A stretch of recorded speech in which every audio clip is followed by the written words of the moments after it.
As people getting vaccinated, people are traveling. There's enormous pent-up demand. We're seeing it obviously with leisure, but it's beginning now with business. And yeah, it's just the recovery is upon us, and we're well on our way.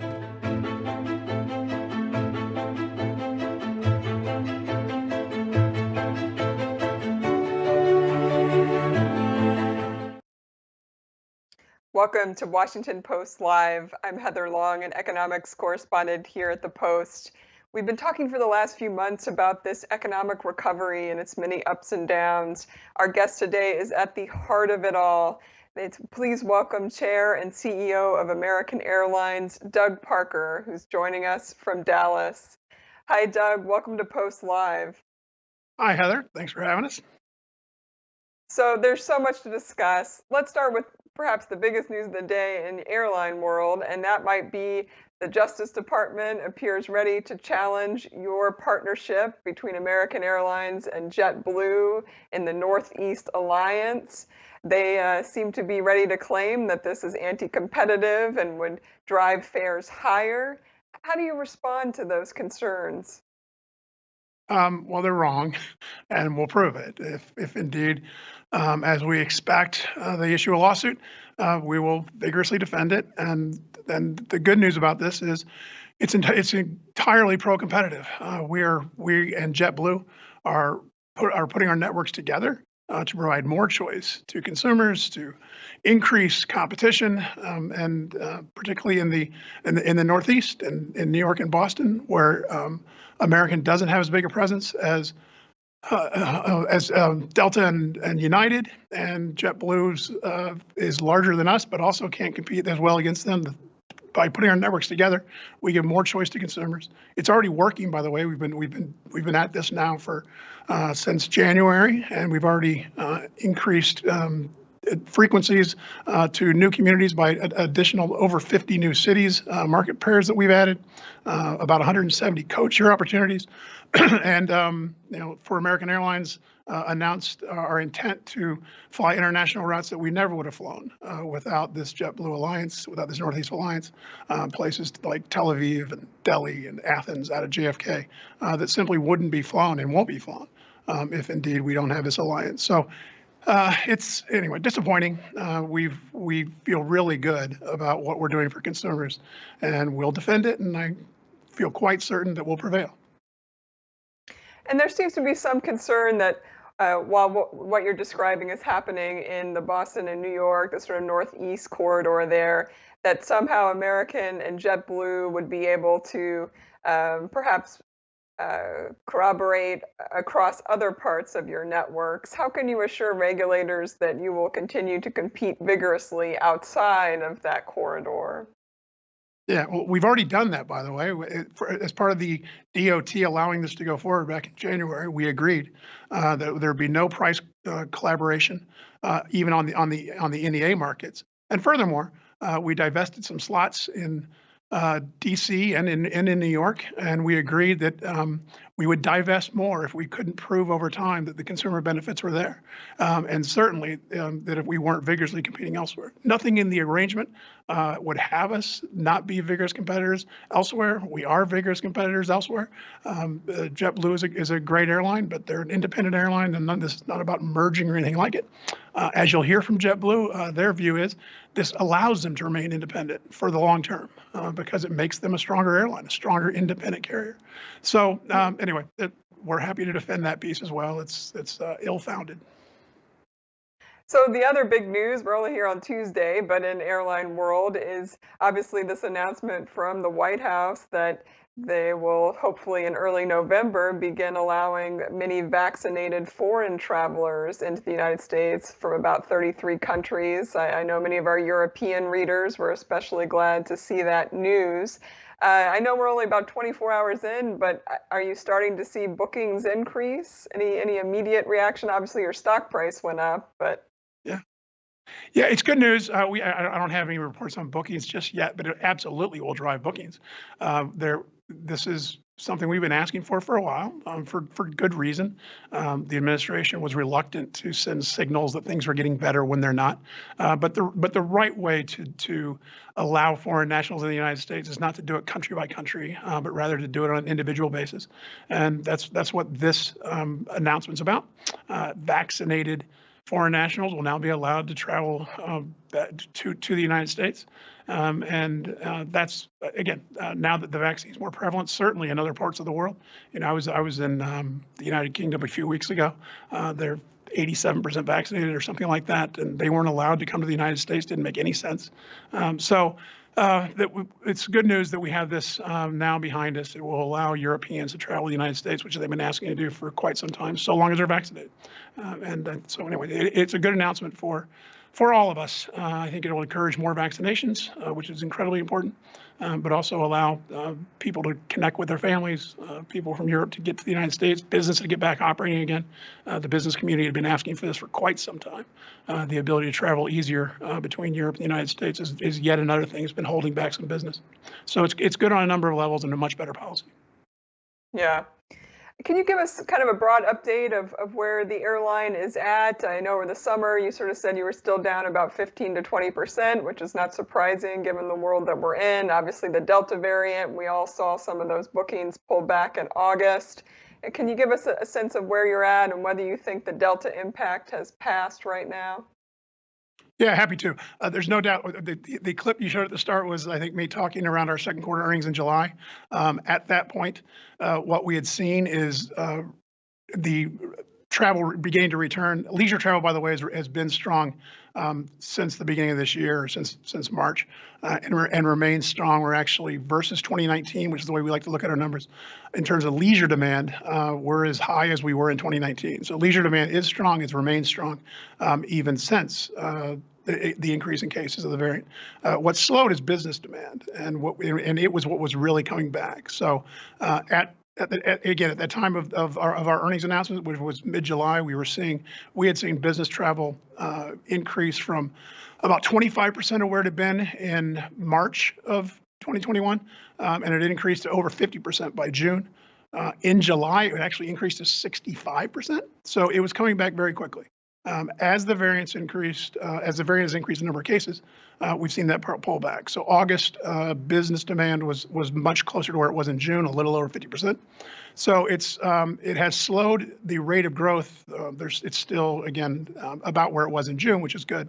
But it's slowed because businesses have pushed back their return to work dates. And that was driving most of the demand for increase in business travel. So as the variant has resulted in more cases, large corporations have pushed back their return to work dates, and that's slowed that rate of growth. But I like it all. I think it's encouraging. What it shows is business wants to travel, and when things looked better, as they did in July, we saw the rate of growth continue to increase, and we were well on our way back to 100%. That slowed, but it'll return as we get this all behind us, which is an imperative, of course, for our country, an imperative for business to return. But as we do so, the pent-up demand for business travel is very large, and we saw it continue in July, but we saw it pull back a little bit in August. And I don't think you're going to see it ramp back up again until there's more confidence that this pandemic's behind us. Yeah, that was going to be my question. Do you think that ramp back will happen by the end of the year? I mean, Washington Post, for example, isn't fully back to the office until January. Obviously, many tech companies are in the same boat. Do you sort of think you'll get that upswing by the end of the year, or you just don't know?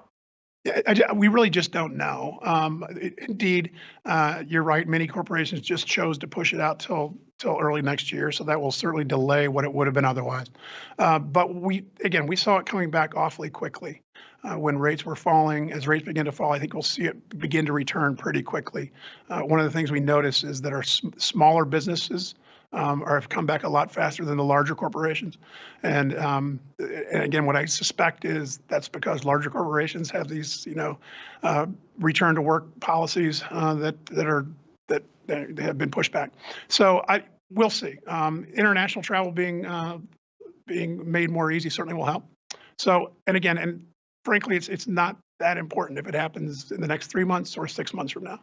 What's important is the long term. What's important is making sure that we get this pandemic behind us and people feel comfortable going about their business. And so that's mostly what we're focused on, and making sure that that's what Americans are ready for. Yeah. Let me ask you one more on that long-term picture. I know you've seen some of these claims and reports by McKinsey consulting firm and others that sort of question whether or not business travel ever will get back to 100% of those 2019 levels, or whether we've fundamentally changed during this pandemic and we can do more like what you and I are doing right now over Zoom as opposed to having to fly and be together. Do you buy that? I think McKinsey's estimate is even by 2024, they think it'll only be back about 80% of those pre-pandemic levels. What's your take on that? Do you agree, or you think they're off the mark? Yeah, we shall see. I don't know that anyone knows for certain. What I do know, because I've been doing this for a while, is that things that tend to make the world smaller result in more demand for travel. We had these conversations in our business around video conferencing. We had these conversations around the internet being developed, and all those things that make it easier for people to connect around the world tends to make them want to eventually get together. So I think Zoom's a good thing. I think it allows people to do certain types of business more easily, which will allow more people to do more business with others. But I also think that over time, what that means is you're going to see even more and more demand for global travel. But we shall see. This is speculation on all of our parts at this point. What I do know is demand for business travel was coming back very, very quickly up through July. It wasn't back to 100%, but of course it wasn't back to 100%. I believe we'll get back to 100% and more sometime, in 2022, 2023. But we'll see. If not, you'll see the industry respond with less capacity or capacity in different places. So you talked about big corporations obviously delaying their return to the office. A lot of this is debate about vaccinations for workers and trying to get people safe. You all took a really interesting approach. You've obviously strongly encouraged your workers to get vaccinated. You provided them some generous incentives, I believe maybe an extra day of vacation, which sounds pretty good to me, and a gift card. What % of your workforce is vaccinated by now? Yeah, we don't know exactly, because we've given those incentives up through the end of this month for people to report. And so I don't know exactly, where we're going to end up, but we're, certainly going to be higher than the national average because of those incentives. But it won't be 100%, I don't believe, just on those incentives alone. But that's where we have chosen to go at American, is to strongly support vaccinations, encourage all of our team to get vaccinated. We obviously believe that's the right thing for all of us to do in order to get this behind us. So we again have chosen to give incentives. I think, as you note, I think they're probably the best incentives in all of corporate America for individuals to be vaccinated. So we'll see exactly where we end up, but the other event that's happened, of course, is the administration announcing a couple weeks ago the requirement that companies of over 100 people, which obviously American is, will need to have either everyone vaccinated or do rigorous testing. So our team's going to be subject to that at some point in time. So what we're telling all of our team is, please go get vaccinated now before the end of this month, so that you can actually earn that incentive, because we're all going to get vaccinated before too long, one way or the other. Yeah, that was going to be my question. If you think you'll have to change your stance to actually require it, given what the White House is requesting of large companies. Yeah, again, it's our stance has been that we believe, like the administration, that everyone should be vaccinated, and the way we've chosen to implement that is by motivating and trying to incent people to do so, which has been very, very successful, by the way. But again, if indeed the mandate now is everyone must be vaccinated or rigorously tested once a week, we will obviously comply by that mandate. All along, as we've been going through this, we've been considering mandates and may have done one on our own. What we wanted to do was do everything we could first to encourage everyone to do so. But we support the administration's position on this, and we obviously will comply. And can I ask, have you had any workers or a substantial number of workers quit because they don't want to be vaccinated? I think some of the other airlines said that they were kind of surprised that they didn't see a lot of pushback. I'm curious what it's been like in American. Well, again, up to this point, no one has. We haven't put people in that position of having to choose whether or not they are vaccinated or employed. That's coming, though, as I've said. We've through our programs been able to get the vast majority of our team to get vaccinated anyway. So we'll see. I don't know where we'll end up on that. I'm hopeful that by the time we get to where it's required, that everyone that it's a very small percentage of our team that still isn't vaccinated, and that we're not going to be forced to make that decision or ask people to have to make too many people to have to make that decision. Yeah. What about, would you support a federal mandate that all airline passengers have to be vaccinated? Well, first and foremost, what I point out is how safe air travel is, which I think we've done a nice job through this pandemic of proving. It's one of the few places left in the United States where you're required to wear a mask due to a federal mandate. Everyone on the aircraft is masked. The airplane itself, as we've proven, is an incredibly safe place to be, particularly if everyone is masked, because of the way the air flows through the aircraft, because of how often it's refreshed. That it's an incredibly safe place to be. Because of all that, we don't see the need to require people to be vaccinated to travel within the United States. Again, simply because it's a much safer place to be where than people are allowed to move about the United States otherwise. So it's not something that we've opposed. If indeed this was something the administration chose to put in place, I think we'd try and encourage them to think about why that makes sense. But again, we will do whatever people thinks makes the most sense to get this pandemic behind us.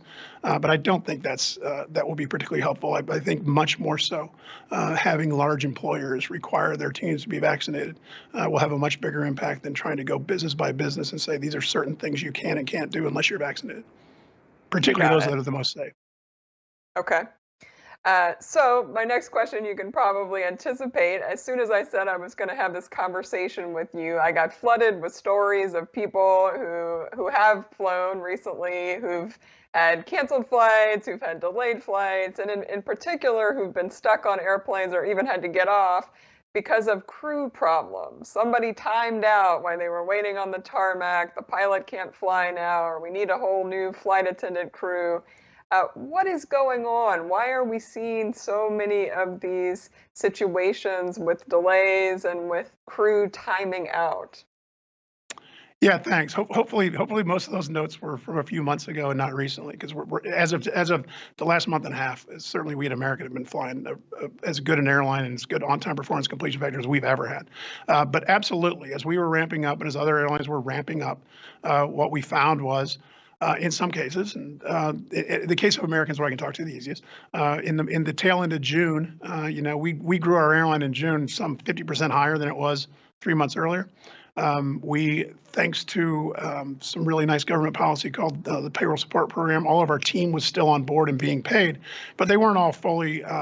They weren't active. They hadn't all been. They weren't still eligible to fly. They need, airline pilots in particular need to go through rigorous training to get current again. And as we did that, we found in the tail end of June, we ended up with not enough pilots, as we hit some bad weather, not enough reserve pilots available to fly our schedule. So what we did is we took aggressive action. We canceled flights out in advance to make sure that we could indeed handle what we had scheduled. That was fixed rather quickly.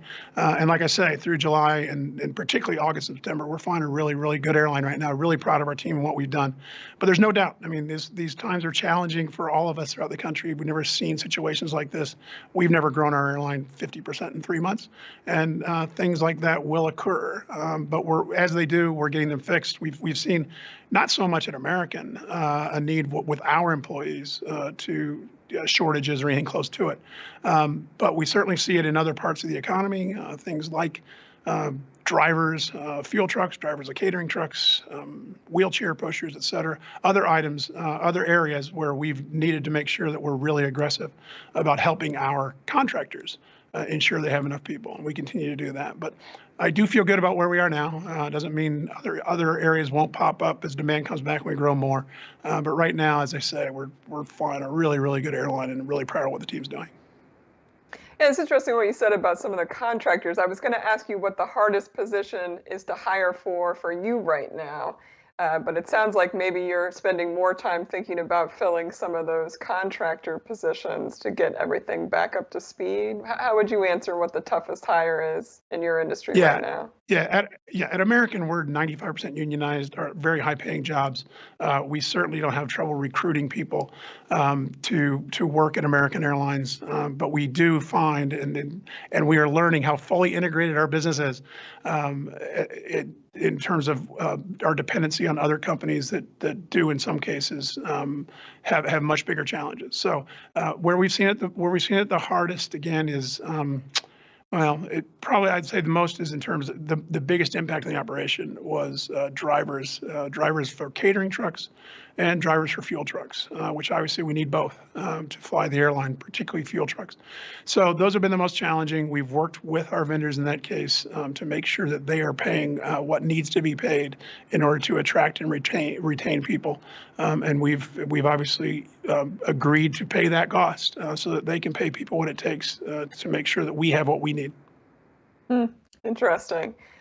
What about supply chain challenges? Are you all, I mean, obviously you've added a lot of new aircraft in recent years, but lately, are you having trouble getting parts or some of these other supply chain issues hitting you all? Well, we haven't yet because I said we're growing back. So we already have enough aircraft. We have enough parts in place to maintain those airplanes. So we're not in a huge need of new parts and airplanes to be produced. We are certainly seeing at some of our at Boeing, for example, with the 787 delays, that's having an impact. But I don't think that's much more of a certification issue than it is a supply chain issue. One interesting issue we've seen in our business as it relates to supply chain is again fuel. One of the other strange things that we never really, at least I never realized, having been in this business a long time, is that the pipelines in much of the country, the way the pipelines are allocated is based on the prior 12 months usage. And 12 months ago, there wasn't a lot of usage going to, jet fuel going to airports in certain parts of the country. And when that's your allocation method, and that's what you stick to, all of a sudden you find we found ourselves needing to truck fuel into airports such as Reno and other parts of the country, which is, again, one of these very strange things about the economy we're in now that you learn about how all this is done that made sense in a steady state environment, but don't make sense at all in the world we're in today. So we keep working through things like that. Like I say, there are challenges that we're all working through that we've never seemed to have to work through in decades of running this business, but we're fighting through them all. Yeah. I want to ask you, you were very vocal in speaking out during 2020 and the need for government support for the airline industry and airline industry jobs. Obviously, the industry did end up getting over $60 billion, and it's about 75,000 jobs were saved. Obviously, some people do the quick math in their head and sort of say, "Gee, that's $300,000 or more dollars per job. Was that a good use of government funding?" Sort of, that seems like a very high number. How do you respond to people who think that, gee, why did it need to be so much money for the airlines? Yeah, well, I think that's bad math. We saved a lot more than 75,000 jobs. I think we saved the industry. We were in a position where the government was looking to help. One of the ways they wanted to help was just giving us loans. And again, we would have accepted that. But with the demand where it was back in 2020, as public companies given loans, the right thing for us to do with demand that low would have been to shut our airlines down and furlough everyone and just add back capacity when demand came back. That, by the way, is the policy that much of the rest of the world is doing. When I told you I was in Europe recently, and the British Airways team told me that 80% of their flight attendants are still on furlough. We haven't furloughed any flight attendants at American Airlines, and neither of our competitors, because the policy we put in place in this country through something called the Payroll Support Program was to pay the airlines to pay their teams. We accepted, those of us that accepted these funds, which we all did, agreed not to furlough anyone and to continue service to every market that had air service before. And we did that despite there not being nearly enough demand to keep everyone employed and to serve all those markets. but we were being paid to do so by our government. A much better policy than having all those people be on unemployment and us not deciding when to bring them back until we knew demand was there. So we saved a lot more than 75,000 jobs. I think we saved several 100,000 jobs because I don't know where we'd be as an industry now, and not to mention the consumer benefit of the importance of what we do as commercial airlines to keep the country moving, to allow the country to continue moving through a pandemic, some of it incredibly important, moving things like vaccines, moving people that are healthcare providers, all that. Our government had the foresight to look at and say, okay, what we'd rather do, rather than giving you some money to stay afloat as a corporation, and then have you furlough everyone. Instead, what we're going to do is give you some support, but you agree not to furlough anybody, and that's what we did. It's worked. That policy, by the way, is expired. That PSP program expires the end of this month, and for the first time, it's expiring. And there's not one single WARN Act notice out there from a single airline saying you're going to be furloughed on October 1st. The program is going to expire. Demand has now come back, and we're all not only have we not furloughed people, we at American are hiring in every workforce. So I think it was fantastic policy. I'm proud we supported it. I'm proud of our government for putting it in place, and I'm really happy for our team because we all did that. Yeah. I want to ask you, another thing that often comes up from readers is obviously they look at, say, your CEO pay and they see a big number like 10 million last year. Now, we should point out that that is mostly through stock compensation. But that seems, pretty high to a lot of people. And I'm just wondering, are you supportive, you personally, of the current administration's calls for higher taxes on millionaires? Do you think a little bit higher is maybe the more just and equitable thing to do? Yeah, well, first on my own, again, I get paid entirely in stock, and when the stock goes down, obviously I make a lot less, and which I think it should, as I think it should be, and furthermore, as part of that PSP program that I described, you'll see next year that mine and other airline executives' compensation is much, much lower because that included severe restrictions on executive compensation and reductions. So I think my pay next year will be down some 40% versus where it was. Again, not complaining about that, just noting that we agreed to large cuts in executive compensation in exchange for those funds that I talked about as well. As it relates to taxes on high net worth individuals, I think this is an American Airlines position, is a personal opinion. I'm certainly happy to pay more. I think that's a right, that's an obligation for those of us as Americans to make sure that we're paying our fair share. And again, high net worth individuals will argue they're paying more than their fair share. But those of us that can't afford to pay more, I think, have an obligation to be willing to do so if it helps the country move forward. So again, that's my own personal view, not an American Airlines view. It's not really an American Airlines question. But I think it's probably more pervasive than people think. That those of us that are fortunate enough to make more should pay more. Thank you so much for your time. I'm sorry we've run out of, I've got a lot more for you, like on unruly passengers, but maybe we'll chat about that next time. Thank you for joining us at Washington Post Live. Thanks, Heather. I appreciate it. And thanks to our audience for tuning in to another great discussion about where we are in this recovery and what's next. As always, you can find out our great upcoming speakers at WashingtonPostLive.com and on Twitter and YouTube. We'll see you next time.